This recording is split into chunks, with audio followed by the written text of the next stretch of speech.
Estás escuchando Vinimos, el podcast sobre vinos, espumantes y bebidas de Marisol de la Fuente.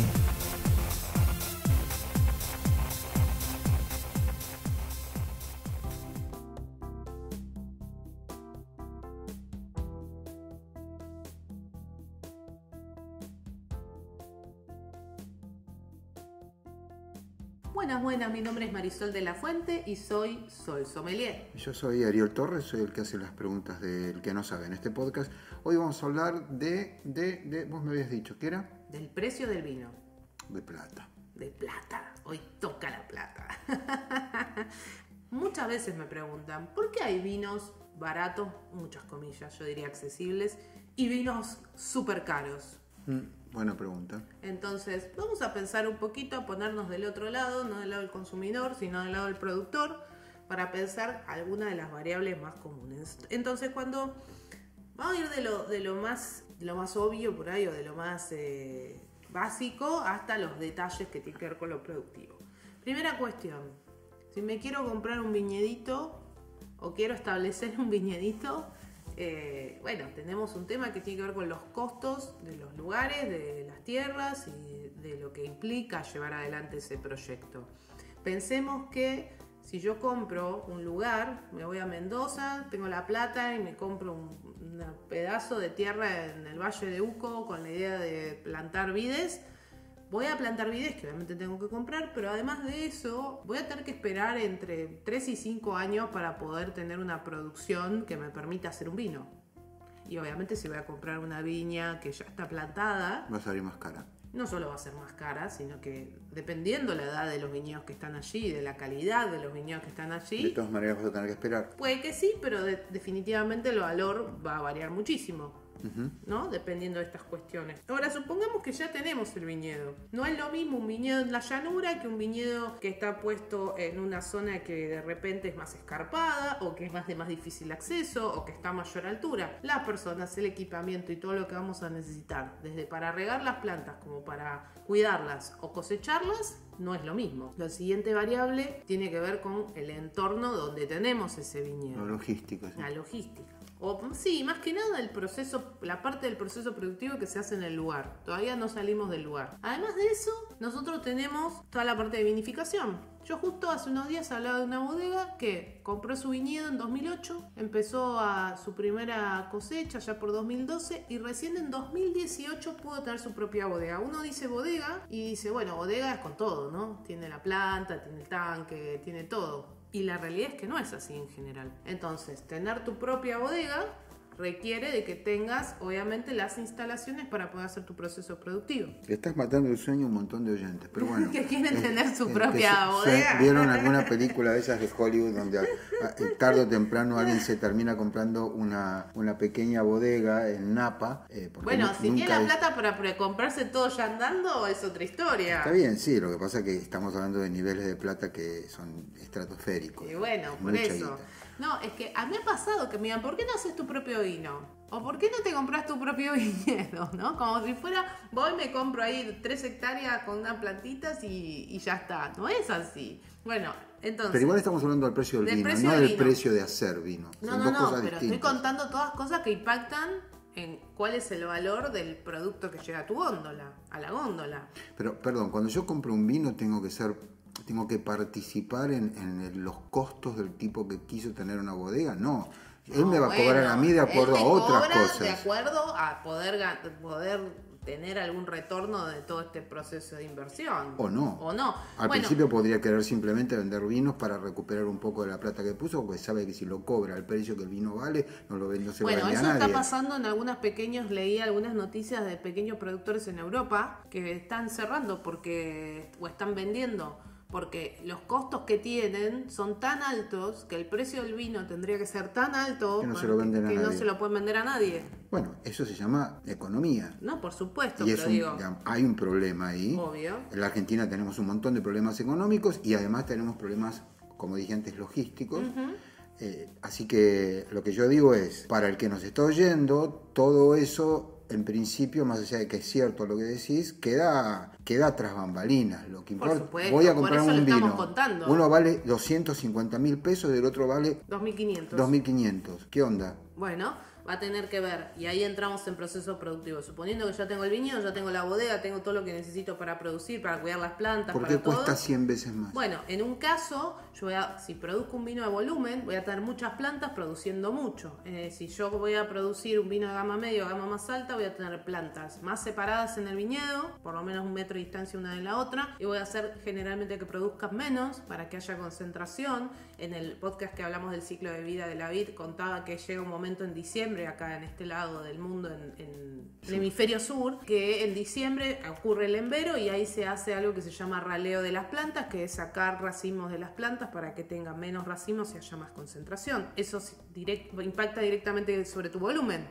Entonces, tenés menos plantas con menos producción y menos volumen. Mientras que cuando haces un producto más masivo, tenés más plantas con más producción y más volumen. Está bien, la pregunta acá es, menos plantas con menos producción, bla, bla, bla, ¿eso significa un vino mejor o un vino más caro y punto? No, significa que la materia prima que vos estás trabajando está pensada para hacer un vino que posiblemente además se convierta en un vino reserva o gran reserva. En ese de volumen vos vas a hacer el proceso productivo y ya te diría que en septiembre, octubre del mismo año podrías tranquilamente sacarlo a la venta. De hecho, los blancos y rosados del año salen más o menos en septiembre a la venta. Los tintos tardan un poquito más por cuestiones comerciales y de oferta y demanda y también de volúmenes y suelen salir más al principio del año siguiente.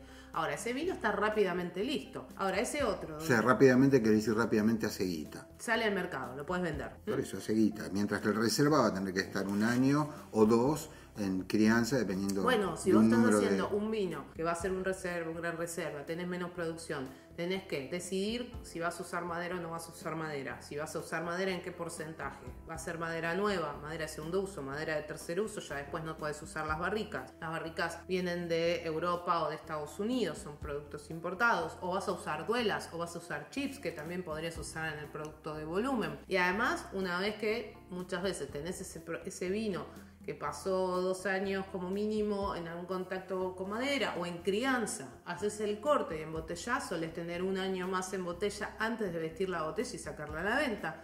Así que tenés un montón de costos de almacenamiento de ese producto hasta el momento en que sale a la venta, que puede pasar como mínimo 4 o 5 años, o incluso hay casos donde sale a la venta 10 años después.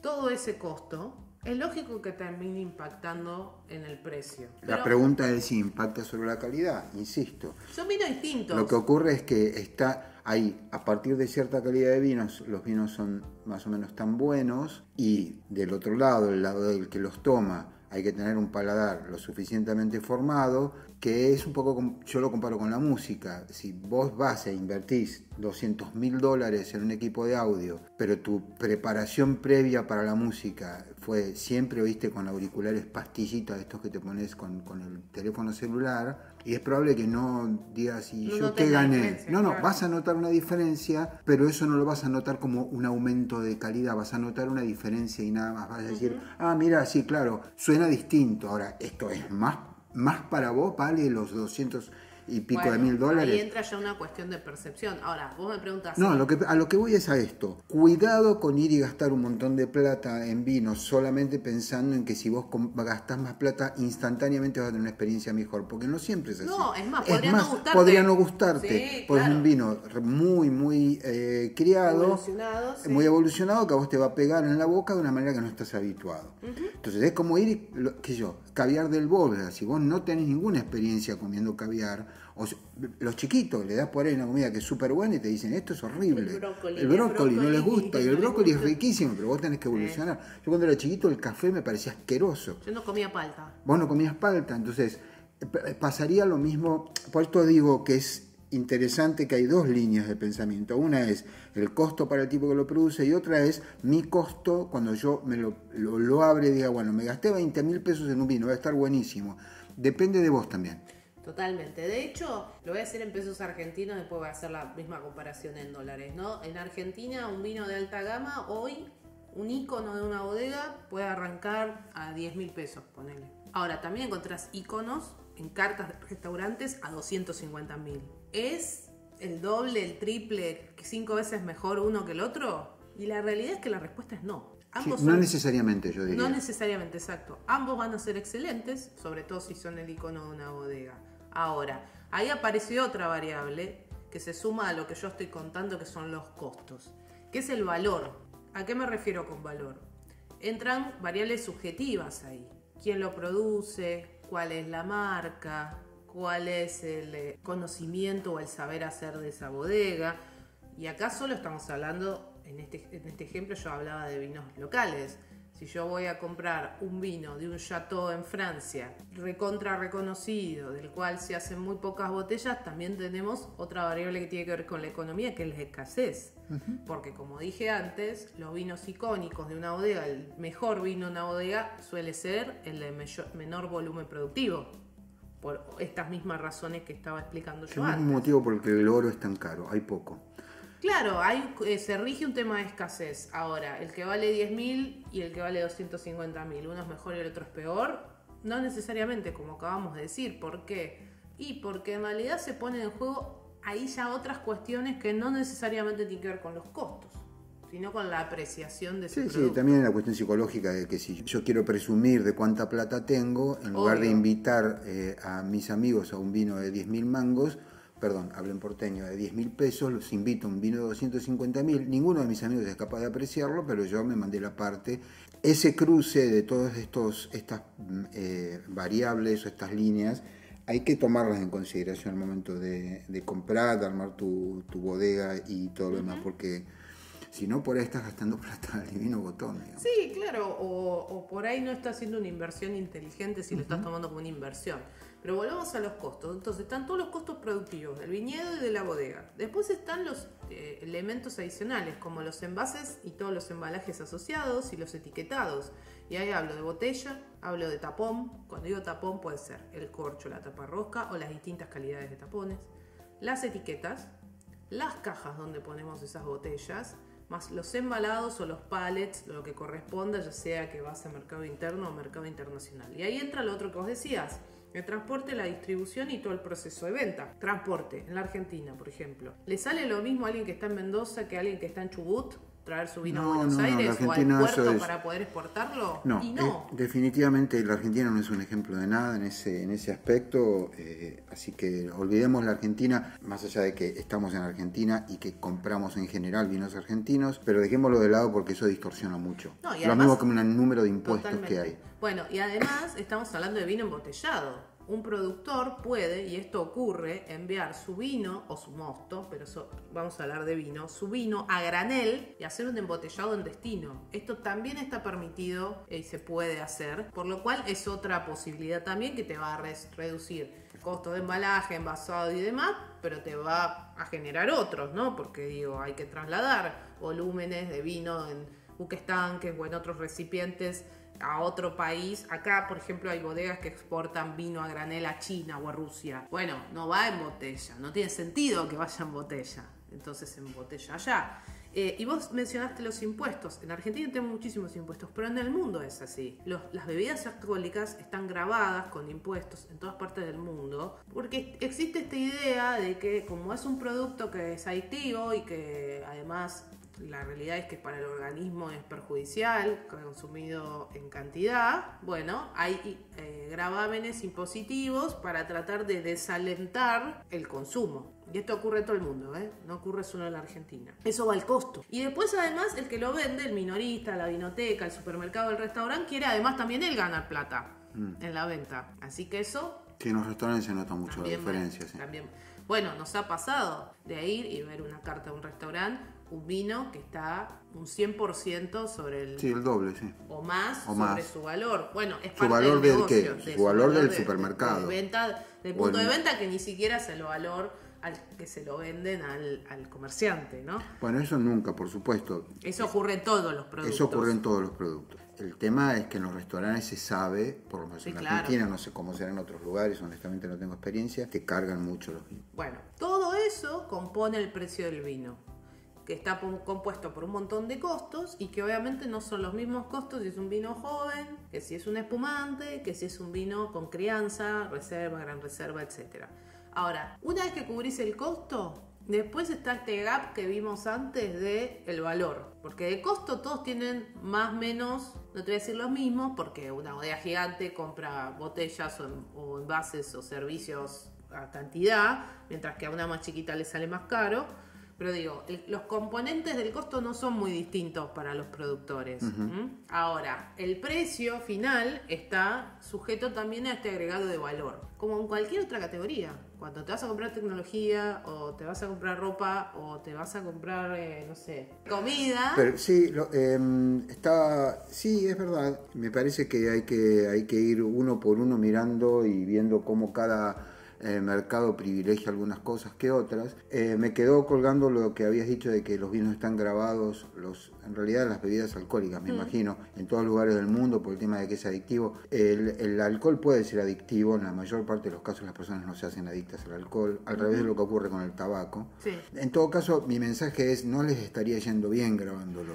No, porque claro. Los países que tienen problemas con el alcohol, que ya se sabe cuáles son, tienen problemas severos y tenemos problemas severos con los chicos y el alcohol, o sea, no estaría funcionando. Si quieren subirle el precio 1.000.000%, me parece que va a seguir sin funcionar. Hay historias terribles respecto a esto, pero nada, lo quería poner como una nota No, pero está al bueno, margen. pero es si querés un uso y costumbre, le podríamos decir, a los impuestos del Estado a las bebidas alcohólicas.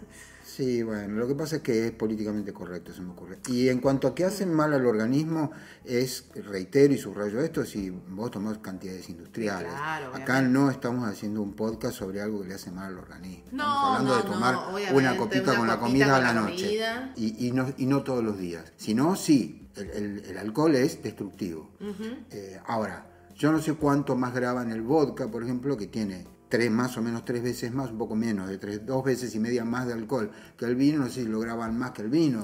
Varía mucho país por países. Por eso. No todos Entonces, los países son iguales. me parece que hay algunas cuestiones que dejan que desear en cuanto a cómo se distribuyen las cargas impositivas. Y si no, en todo caso, si fuese más racional, el tabaco sería incomprable, porque claro. el tabaco sí que de 100 personas que prueban tabaco, el 90% se vuelven adictas al tabaco. Sí, ahora, volviendo al tema de las marcas y eso, un comentario adicional, ¿no? Hay como distintos modelos de productores. Está el productor chiquito que hace su vino, lo produce, lo vende, etc. Están las cooperativas o las personas que tienen viñedos pero no producen vino, que lo venden a bodegas. También existe esto, entonces ahí ya separás, porque la bodega o la empresa bodega compra uva a otro, entonces ahí tenés distintos niveles. Después tenés el que basa su negocio en comprar todo uva a otros y de allí salen sus productos.